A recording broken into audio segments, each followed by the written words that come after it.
सहज ही अपनी ओर हम चले वतन की ओर।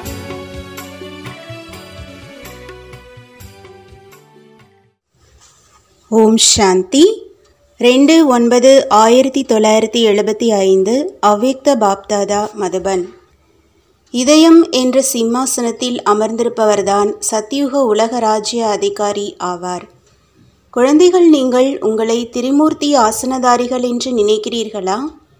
இன்றைய இந்த சபை திரிமூர்த்தி ஆசனதாரிகளுடையது. தன்னுடைய திரிமூர்த்தி ஆசனத்தை தெரிந்திருக்கிறீர்கள் அல்லவா? ஒன்று, அழியாத ஆத்மாவின் இந்த இருபுருவ மதி என்ற ஆசனம். இரண்டாவது, உலக ராஜ்யத்தின் ஆசனம்.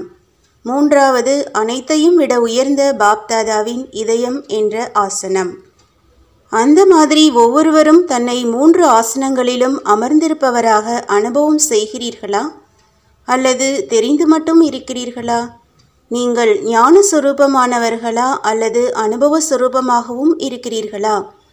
நான் உயர்ந்த ஆத்மா, அநேக முறை இந்த ஆசனதாரியாக ஆகியிருக்கிறேன் என்று அந்த மாதிரி அநேக முறையின் நினைவு தெளிவான ரூபத்தில் மற்றும் சகஜ ரூபத்தில் இப்பொழுது நடந்த விஷயம் மாதிரி உணர்வு ஏற்படுகிறதா? எப்பொழுதோ நடந்த விஷயம் அல்ல, ஆனால் இப்பொழுதே விஷயம். அந்த மாதிரி அனுபவம் செய்யக்கூடியவர்கள் பாப் தாதாவின் மிக அன்பிற்குரிய மற்றும் மிக நெருக்கமாக இருப்பவர்கள். இந்த அனைத்து ஆசனங்களின் ஆதாரம் பாப் தாதாவின் இதய சிம்மாசனதாரி ஆவதாகும். அதற்காக முக்கியமான சாதனம் எது என்று அதை தெரிந்திருக்கிறீர்களா? சுலபமான சாதனம்தான் அல்லவா? எந்த சாதனம் அது? இதய சிம்மாசனம். யார் அவரே ஆசனத்தில் அமர்ந்திருப்பவராக இருக்கிறாரோ அவர் பாப்தாதாவிற்கு அனைவரையும் விட பிரியமானவராக எந்த குழந்தையால் இருக்க முடியும் என்று நன்றாக தெரிந்திருக்கிறார்கள். உலகத்தினர் பகவானை என்னவென்று நினைக்கிறார்கள்? காட் இஸ் ட்ரூத், சத்தியத்தை தான் பகவான் என்று கூறுகிறார்கள். பாப் தாதாவும் சத்திய நாராயணனின் கதையைத்தான் கூறுகிறார். மேலும் சத்தியுகத்தை தான் ஸ்தாபனையும் செய்கின்றார். அப்படி தந்தையை யார் சத்தியமான தந்தை, சத்தியமான ஆசிரியர், சத்குருவின் நடைமுறை பங்கை செய்கிறார் என்றால் அந்த சத்தியமான தந்தைக்கு எது பிரியமானதாக இருக்கிறது? சத்தியம். எங்கு சத்தியம் இருக்கிறது, அதாவது சத்தியம் எங்கு இருக்கிறதோ அங்கே தூய்மை மற்றும் சுத்தம் அவசியம் இருக்கும். உண்மையான உள்ளத்தில் தந்தை திருப்தியாக இருக்கிறார் என்று மகிமையும் இருக்கிறது. இதய சிம்மாசனதாரிகள் அவசியம் சேவைக்கு தகுதியானவர்களாக இருக்கிறார்கள். ஆனால் சேவைக்கு தகுதியானவர்களின் அடையாளம் உறவு நெருக்கத்தில் உண்மை மற்றும் சுத்தமாக இருப்பது. அவர்களுடைய ஒவ்வொரு எண்ணம் மற்றும் ஒவ்வொரு வார்த்தையில் தென்படும். அதுபோன்ற இதய சிம்மாசனத்திற்குரிய மேன்மையான ஆத்மாவின் ஒவ்வொரு எண்ணமும் சத்தியமானதாக இருக்கும். ஒவ்வொரு சொல்லும் சத்தியமானதாகவே இருக்கும். சத்தியம் என்றால் சத்தியமும் மற்றும் பயனளிப்பதாகவும் இருக்கும். அதாவது எந்த ஒரு எண்ணமோ வார்த்தையோ வீணானதாகவோ சாதாரணமானதாகவோ இருக்காது. அப்படிப்பட்ட சேவாதாரிகளுடைய ஒவ்வொரு அடியிலும் ஒவ்வொரு சமயத்தின் பார்வையில், அதாவது திருஷ்டியில், அனைத்து ஆத்மாக்களுக்காக தன்னலமற்ற சேவைதான் காணப்படும். தூங்கினாலும் சேவை, விழித்திருந்தாலும் சேவை, மேலும் நடந்து கொண்டிருக்கும் போதும் சேவை. கனவில் கூட சேவையை தவிர வேறு எந்த விஷயமும் இருக்காது. அந்த மாதிரி சேவாதாரி யார் அசையாதவராக மற்றும் களைப்பற்றவராக இருப்பாரோ அதே போலவே பாப் தாதாவின் இதய சிம்மாசனதாரிகளாக இருப்பார்கள். அடையாளம் என்னவாக இருக்கும் என்று புரிந்து கொண்டீர்களா? அந்த மாதிரி இதய சிம்மாசனதாரிகளுக்கு உலக ராஜ்யத்தின் ஆசனத்தை பிராப்தி செய்வது நிச்சயிக்கப்பட்டது.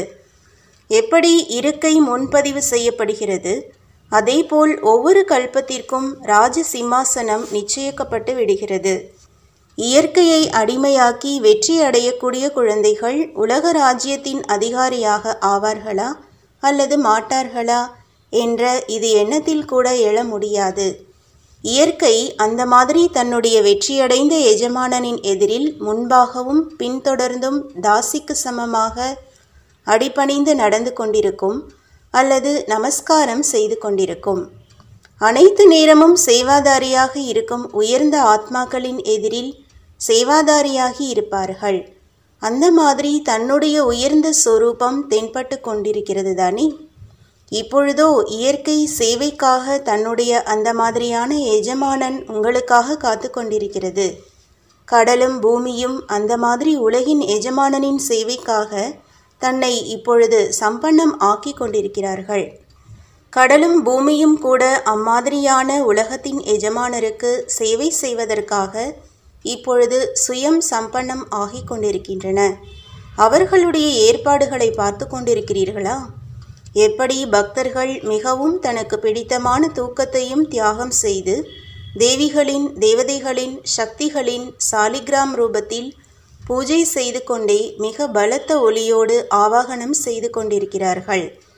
எப்பொழுதாவது தன்னுடைய வரதானி மகாதானி ஆத்மாக்கள் மற்றும் தன்னுடைய இஷ்ட தேவதை தன்னுடையதையும் கேட்கட்டுமே, பிராப்தியின்மையிலிருந்து பிராப்தி செய்துவிடட்டுமே என்று கதறி கதறி உங்கள் அனைவரையும் ஆவாகனம் செய்து கொண்டிருக்கிறார்கள்.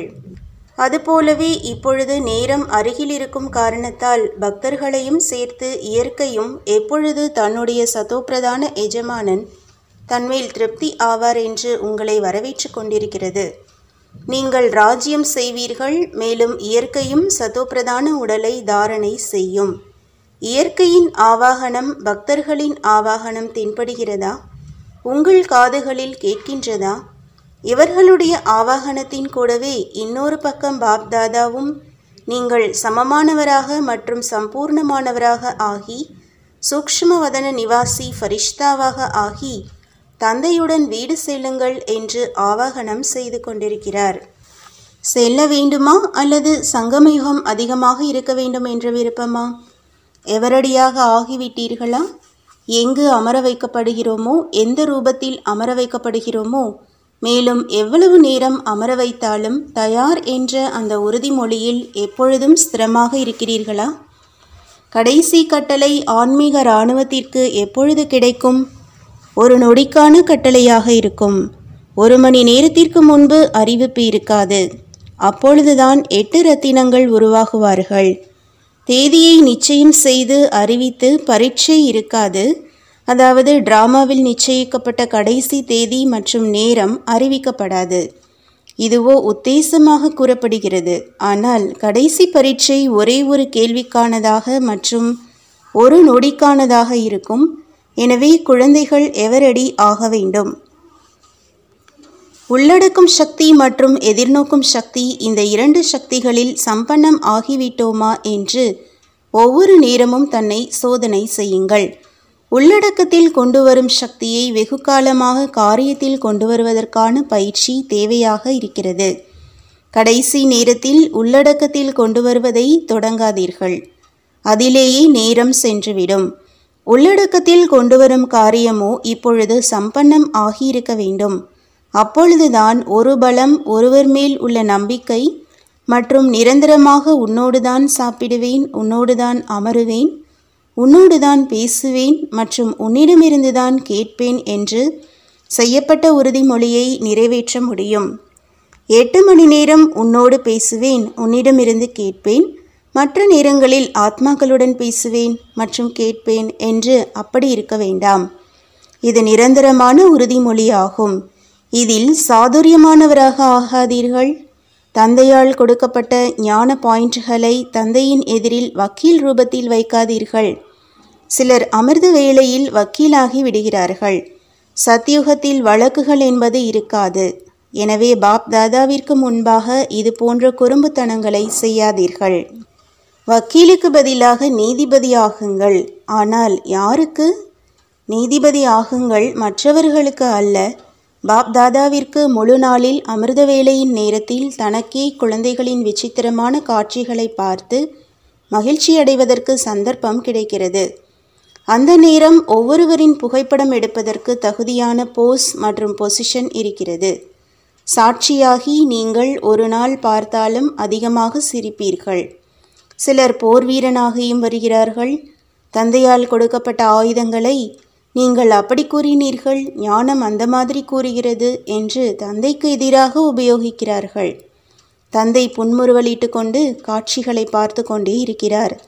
போர் வீரனுக்கு பதிலாக வெற்றியடைபவராகுங்கள். அப்பொழுதுதான் திரிமூர்த்தி ஆசனதாரியாக ஆக முடியும். புரிந்ததா? நல்லது. அப்படிப்பட்ட எப்பொழுதும் வெற்றியடையும் அனைத்து உறுதிமொழிகளையும் நிறைவேற்றக்கூடிய பாப் தாதாவின் மிக அன்பிற்குரிய மற்றும் நெருக்கமான, இயற்கையை தாசியாக ஆக்கக்கூடிய மற்றும் அனைத்து ஆத்மாக்களின் அனைத்து மன விருப்பங்களை நிறைவேற்றக்கூடிய உயர்ந்த ஆத்மாக்களுக்கு பாப் தாதாவின் அன்பு நினைவுகள் மற்றும் நமஸ்காரம். ஓம் சாந்தி. ஓம். तो बच्चों को तो सर्विस करनी है जो बाबा कहते हैं। सबको ये बताओ कि देखो तुम्हारा एम एंड ऑब्जेक्ट ये है, एक गीता है बढ़िया, ये राजयोग है ना बच्चे। कैसे है राजयोग? बिल्कुल सहज है कि बाप को याद करो तो ये वैसा मिलेगा तुमको। ओम शांति।